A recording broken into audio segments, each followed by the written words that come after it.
Welcome back to Ascot South Bay Stadium in Gardena, California. The action, and these are the fans, and they're out watching guys like this. The dedication of Jim the Animal Fishbeck's eyes right there. This is where all of the nerves. His pit man, they call him the Reverend. I think I saw him on a box of cough drops not long ago.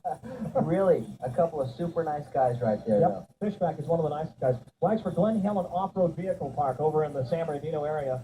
He's a guy who's done it all, boy. Raced off-road, won the Baja 1000 on a Yamaha motorcycle. Unbelievable short course racer, off-road, short course racer. And there's Phil Moon, our referee, the former racer himself. And there is number 25. That's a rider you've raced against before, Bruce, in years gone by, I believe, Phil Collins? I sure have. In fact, we've raced together at our old home track in England, Cradley Heath. We asked him what the different techniques in Speedway were, Phil Collins. Well, there's a lot of technique involved with Speedway racing. It's not the sort of motorcycle you can just jump on and sort of be a world champion or a top-class rider. It's something that you've got to practice at for a long, long time. I started racing motorcycles at the age of 8. And I'm still learning all about them right now. I'm 28 now, so 20 years. Thank you, Phil. Love that accent. And there's Collins. And we're set to go. Handicap semifinal action. Very important. The first 4 will go to the main event, which is the big money race of the night. And there is 170 Randy Beddow wearing the Raz video cameras on his head.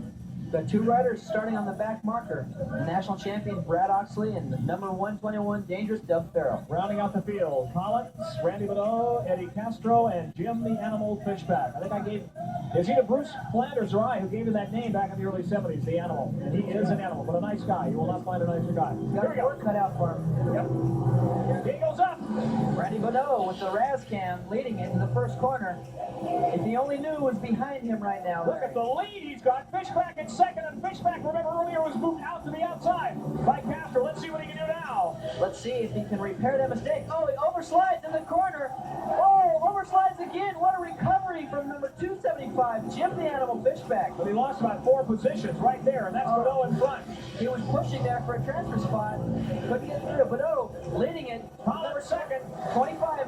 Phil Collins right behind him. Let's see if he can make that outside line work. He jumps back to the inside. Going on the inside is Oxley on the left-hand side of your screen. Oh, Phil Collins loses power. That's 14.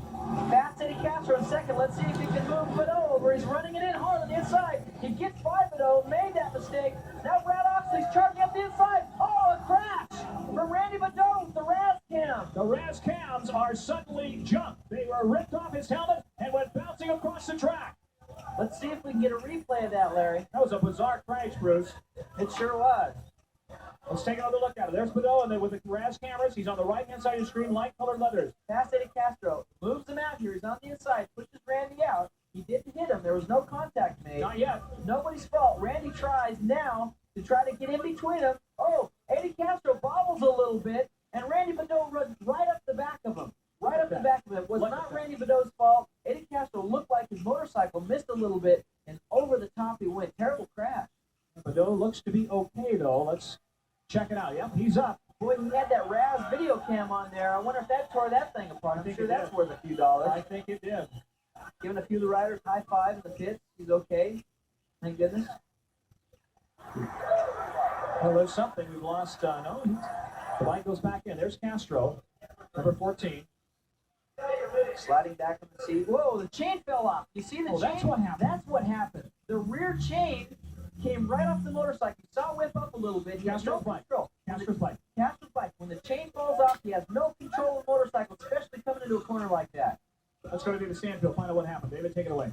What a thrill right now. There were helmets on your, there were cameras on your helmet. What happened to them? Well, the guy in front of me, Eddie Castro, his chain broke, and I wheelied and hooked up and ran up the back of him. I hit the wall a few times. I don't know if my bike took him off or the wall took him off, but it came off and kind of shredded my levers a little bit. Let's take a look at it one more time. On the monitor, we can see there's Castro, there's the chain. It looks like Snake Man there, but that's the chain, and you ride right up on him. Nothing you can do. No, there was nowhere to go. There was a wall on one side, and there was boxes on my inside. The only thing I could do was bail off. I stayed on the floor and broken bones, so trying to let the bike go now. Well, you held yourself together, you brought your arms up to your head, and you survived. Yeah. Let's take a look. Can we tilt down here and take a look at what happened to Brothers? Yeah, $1,200, but I think they can be repaired still. Little stitching. Yeah. Good to see you alive. All right. Okay, Randy. Back to you, Larry. Quad racing action. The big monster 500cc liquid cooled two-stroke